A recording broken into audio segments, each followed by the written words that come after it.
welcome back, listeners, to the BizBlend podcast where business meets personal growth in authentic, raw, and real conversations.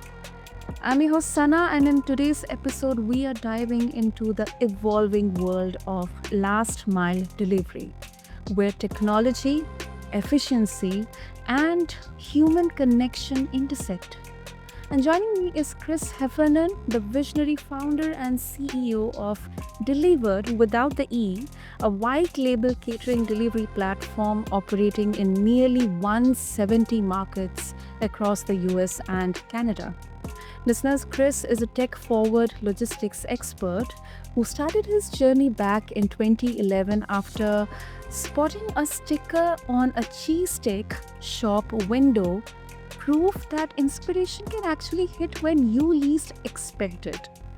And today, his company uses AI to optimize delivery routes, elevate driver experiences, and minimize environmental impact, while also staying rooted in the human side of service.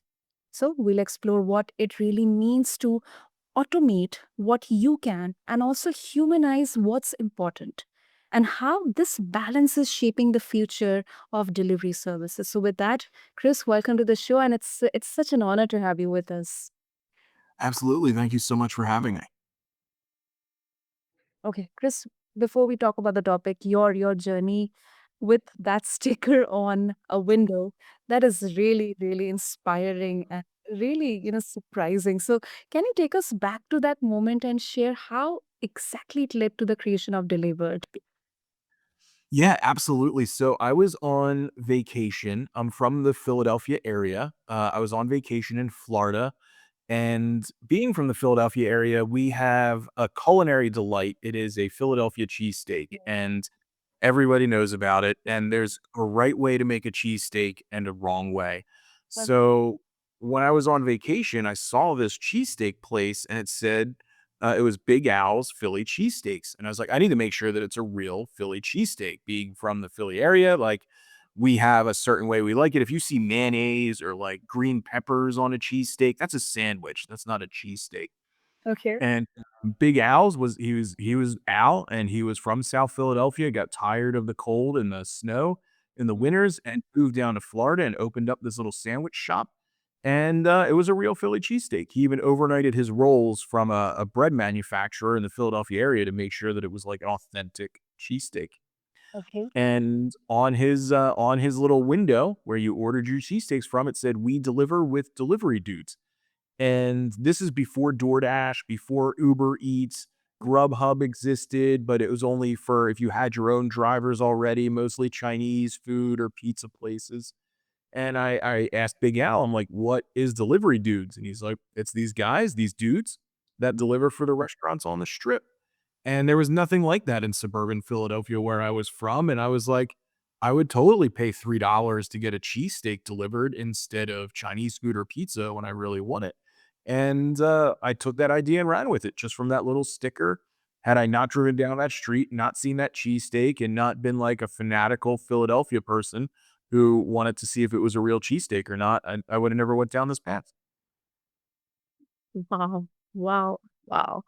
I mean, I really, it's so inspiring to hear stories like this, that begin with real life inspiration. And definitely, I guess this is such a great lesson to actually understand the problem before we come up with a solution. Because often, we see there are solutions, but are these solutions actually addressing a real problem for the people out there or for the market out there? So that is such an interesting story and journey behind Delivered, Chris. Yeah, and it's, you hear a lot in business like product market fit, and that Right. sounds like super complicated, right? And it's exactly what you said. Is this a solution to a problem exists, or is this a solution to a problem people care about? And if the answer is yes, then there's a journey to be had there. Yep, yep, absolutely. Okay, now interesting. When I was reading through your intro, very interesting quote or phrase that you talk about automating what you can and also humanizing what's important. So, how does this philosophy play out in the day to day operations at Delivered? Yeah, absolutely. It's funny that quote came up. It's always been something that we kind of did, and Mhm. I was on a podcast talking, and they're like, "What are one of the things that you would recommend to entrepreneurs starting their business or growing their tech startup?" And Mhm. it was that line: "Automate what you can, so you can humanize what's important." And it's important that came out like Delivered itself started in 2018. My first, that aha moment with the cheesesteak was 2011. Pivoted business models in 2018. That's what became Delivered. And from 2018 to 2020, we focused on office catering. And obviously, with the pandemic starting in March of 2020, the business really slowed down. We were ramping up so fast in January, February of 2020 with no automation. There Mhm. was no way we would have been able to continue to scale the business. It was me and one other employee in the office coordinating drivers in 20 different markets across the United States. Mhm. And that slowdown from the pandemic allowed us to start focusing on automation. I don't know how to code. I never learned that. I can watch YouTube videos. Okay. So we started automating a lot of stuff on Zapier and connected with an automations engineer on Upwork.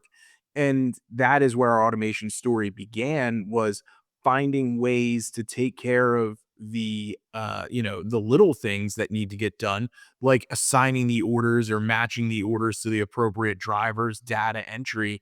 So me and my small team of, one, and then shortly after that, two other people could focus on connecting with the drivers that are using the platform, reaching out to the restaurants, and having those meaningful interactions. In a world of technology, clients have so many options on who they can use.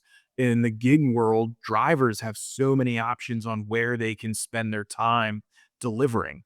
So making sure to humanize those interactions is huge, but we couldn't do that if we were spending all of our time copy and pasting delivery instructions or clicking a sign on a computer screen to send an order to a driver 1,000 times a day. Mm. Wow. We often say that with AI or automation, as we scale, we often risk losing the human element. So how do you guard against that, Chris? With Zapier and then Upwork, how do you exactly bring that human element into this? Yeah, the human element, we call it the real estate theory. So, if you've ever been given a card from a real estate agent, their Mhm. picture is on that card. Yep. And the reason they do that is because it makes it harder for you to throw that card in the trash, because that would be like throwing a picture in the Mhm. garbage. The human element to it. So that's what we try and do, is make these personal connections with any of the stakeholders. And the stakeholder could be a client, it could be the end customer receiving the delivery, or the driver doing the delivery. So automation and AI isn't here to replace that. It's here to enhance that. It allows our account executives, now we're past that point where it's me or one or two other employees. We have about 87 employees spread across 4 countries, and it gives them the time to be able to work with the clients to find out their needs and not spend time on making sure that driver A has delivery bag B to make client Z happy.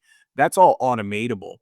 And the real way to safeguard against pushing the human element out is this simple like line: if this, then that. If you can quantify the results or your desired action by saying, if this happens, then do that, that is a perfect automatable task. But anything that doesn't boil down to the if this, then that is not something that is poised for automation. You can't, if I say this, then the person would say that. That's not a natural conversational flow. So if you don't land in that if this then that, then that's the perfect place for a human to jump in and for a human to make a meaningful interaction. Mm. And I really loved how you mentioned drivers as stakeholders in there, because often I guess we forget in food tech or maybe such kind of industries that how in especially the last mile delivery, the delivery people or the drivers, they're so instrumental because they are there at the front. So I really, really love that. And Chris, let's talk about the industry, last mile delivery. From your perspective, especially post pandemic, how has the demand for last mile delivery changed? And where do you see it going probably in the next 5 years? Yeah, I mean, it has definitely changed post-pandemic when you look at consumer behavior as far as even curbside pickup, delivery, all these things have shifted with people wanting it and wanting it now and kind of becoming more okay with less interaction. I needed a piece for a desk in my office. I looked at Home Depot, I looked at Lowe's, I checked Best Buy. Nobody had it, so I had to have it ordered online, and it showed up to my office 2 days later. So, retailers and businesses have adapted to this as well. It's less costly to keep stuff in a centralized warehouse than to have it spread out a bunch of through a bunch of retail. Mhm. And I don't see that going anywhere. I see more of the Amazon model, distribution hubs and sending it out. Yep. And anybody can really get into that. We call it like a hub and spoke model. So I see I see last mile really developing into different like verticals in the restaurant space. I Mhm. see it as hybrid delivery where restaurants have their own drivers for peak periods like lunch and dinner to keep their best and most loyal customers happy. But then orders going too far or orders between their peak periods are handled by third party fleets like your DoorDash, your Uber Direct. And then for the general parcel space, I see a lot of that hub and spoke model where a courier will run a route and pick up items from a bunch of retailers, whether it be local or national, bring them back to a centralized hub where they're divided and then delivered out the next day by gig fleet drivers like your Amazon Flex. And that, of course, is all without even thinking about drone delivery or autonomous vehicle delivery. It's just gonna get a lot more micro and a lot more granular. And where we wanna position ourself at Delivered is more of those high quality earning opportunities. There's no shortage of demand to deliver for $1.50, on an Amazon route or Temu, high volume, low pay. We wanna focus on making sure that that customer is happy. We're talking about the drivers being the most important part of a platform. Everybody remembers if the driver's rude or drops their food or leaves the package at the wrong place. It doesn't matter if you had the best online ordering experience and the product was great. What do you remember? That last touch point, and that last touch point is that driver. So paying them the least possible is not the answer. Yeah, I agree. I absolutely agree. And my next question is definitely on this, and I think this is globally universal across, even in a country like India. And there's a growing sentiment that gig workers are being exploited by delivery apps. So, how does Delivered differentiate itself in terms of driver empowerment and fairness? Yeah, that's a great question because there is definitely no shortage of platforms and businesses ready to take advantage of the gig workers. And it's one of the biggest things that we fight now. It's not us against other apps or, us against our competitors. It's a gig worker's impression of the gig platforms. And it all starts with transparency. In a lot of the gig platforms, they'll send jobs out and just say, "This is where you're picking up from, but I'm not gonna tell you where you're going. You're gonna earn between 7 and $10, but not firm up on a value, and, not give you all the information. Doesn't tell you if you're going upstairs, downstairs, how big the order is, how small the order is." And all these apps want the advantage of being able to say, "No, no, they're independent contractors," which means they're technically little businesses, but they don't want to give them the information to make business decisions. Like, would you as a tech platform sign up for a customer that says, "I'll pay you between these two amounts, but I'm only going to give you half the information"? No, you can't make a business decision that way. So the way we fight it, the way we encourage all platforms that use gig work is transparency. Tell the worker, tell the driver where they're going, what they're doing, exactly how much they're going to get paid, and commit to paying them that.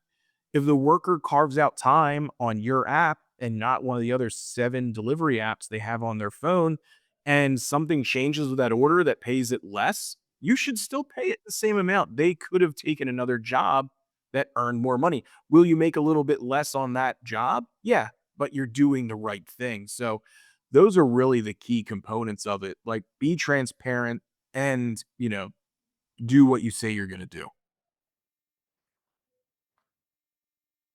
Okay. And also into this, with your use of green technologies, what role does sustainability play in Delivered's future?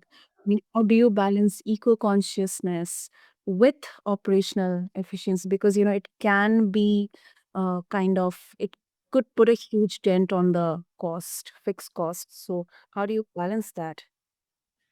Yeah, and it's a delicate balance, right? I mean, part of it is utilizing and leveraging AI to allow for smarter routes. We look at, I think FedEx had done a case study years ago that in Manhattan, if they don't turn left, it saves them a ton of money and in turn, a bunch of fuel costs and CO2 emissions. Yeah.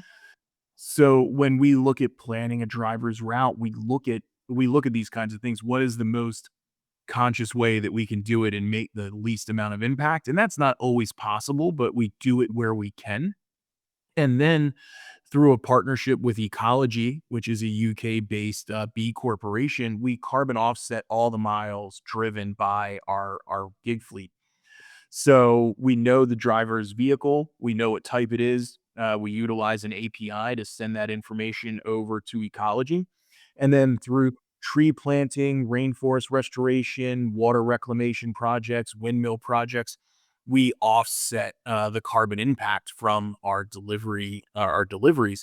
And I think last year we set off enough to, like, if we put it into like a quantifiable amount, it would offset 1,250 homes electricity or carbon emissions, for a full year. So over 1,000 homes for a full year worth of carbon emissions we offset through all these different projects. So it's a combination of smart tech and then same thing with the drivers just doing the right thing. Wow. I really love that you quoted the FedEx case study because I want to mention that. Great, great, Chris. So, finally, if our listeners would like to explore more about Delivered and they would like to connect with you as well, what's the best way to do that? Yeah, I mean, learn about Delivered and what we do is our website. It's DLIVRD.io, delivered without the E's. And then to connect with me or, learn more about my journey, all my social media, my LinkedIn, my Instagram, everything's open. I'm very video forward. I love storytelling. And it would be like LinkedIn or Instagram slash the Hef, THEHEFF, on LinkedIn. And on the others, it's slash the Hef, THEHEFF 215, which is the area code in Philadelphia. Just more of that Philadelphia roots, just like the cheesesteak. Lovely. I'll make sure to mention all the details in the show notes. And Chris, thank you so much for sharing your journey, the innovations you are doing, and also your heart behind the hustle. And it's really, really clear that Deliver is not just a logistics platform, it's definitely a company with a soul built on a blend of smart tech and real human touch. So, thank you so much for what you're doing. No, I appreciate it. Thank you for letting me tell a little bit of the story. And to all of my listeners, if this episode made you think about the future of delivery, automation, AI, or how we maintain connection in a high speed world, share it with a friend or a colleague. And as always, keep blending bold business with a grounded mindset. Thank you.